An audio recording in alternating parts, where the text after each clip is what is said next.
Sebuah kisah nyata, cinta beda usia yang akan mengguncang emosi kamu. Nadia, gadis 24 tahun, jatuh cinta kepada Rendra, sahabat ayahnya sendiri yang berusia 51 tahun.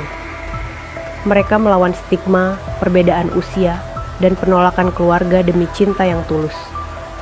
Namun, takdir berkata lain. Tonton sampai akhir, karena endingnya akan membuat kamu berpikir tentang arti cinta yang sesungguhnya. Jika kamu terharu dengan kisah ini, jangan lupa like, komen, dan subscribe channel Pensil Bahagia untuk kisah nyata dan inspiratif lainnya.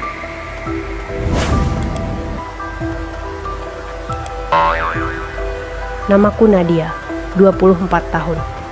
Sejak kecil aku tumbuh dalam keluarga sederhana. Ayahku, Pak Surya, adalah guru SMA, sementara ibuku sudah meninggal sejak aku berusia 9 tahun. Kehidupan kami tidak mewah, tapi penuh kehangatan. Namun, hidupku berubah ketika aku bertemu dengan Rendra, sahabat ayahku yang sudah seperti paman sendiri. Ia sering main ke rumah saat aku kecil, bahkan dulu sering membelikan aku buku cerita. Usianya 27 tahun lebih tua dariku. Ia tak pernah menikah, katanya trauma setelah ditinggal tunangannya dulu. Aku tak pernah menyangka orang yang dulu aku panggil Om Rendra justru menjadi lelaki yang membuat hatiku berdetak lebih cepat di usia dewasa. Perkenalan kami kembali dimulai saat aku lulus kuliah dan bekerja di sebuah penerbit kecil. Suatu hari, aku tak sengaja bertemu Rendra di perpustakaan kota.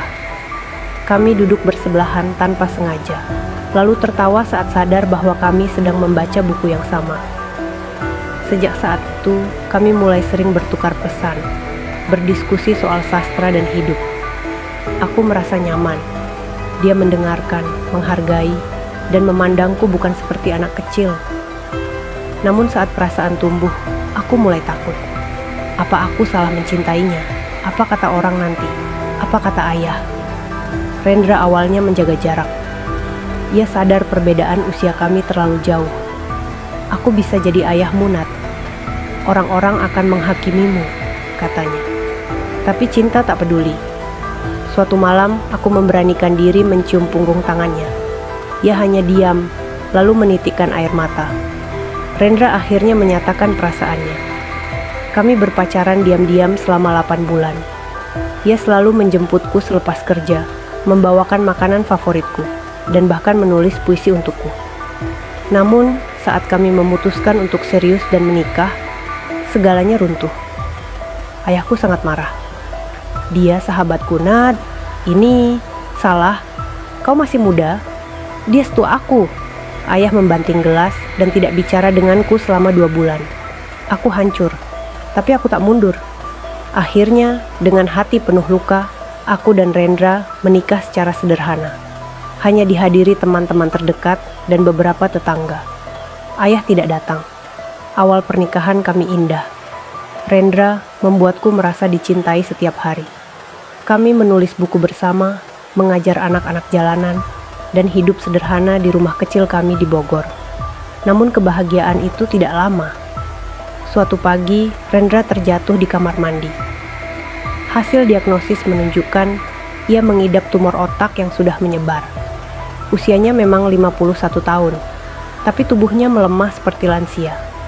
Aku merawatnya siang malam, memandikannya, mengganti bajunya, membacakan puisi untuknya setiap malam.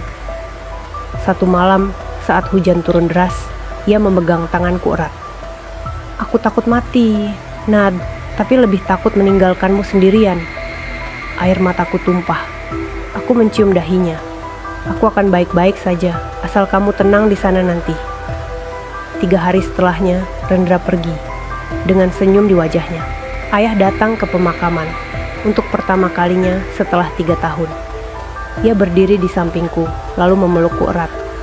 Ayah salah, Nat. Rendra benar-benar mencintaimu. Sejak hari itu, aku berjanji akan menuliskan kisah kami.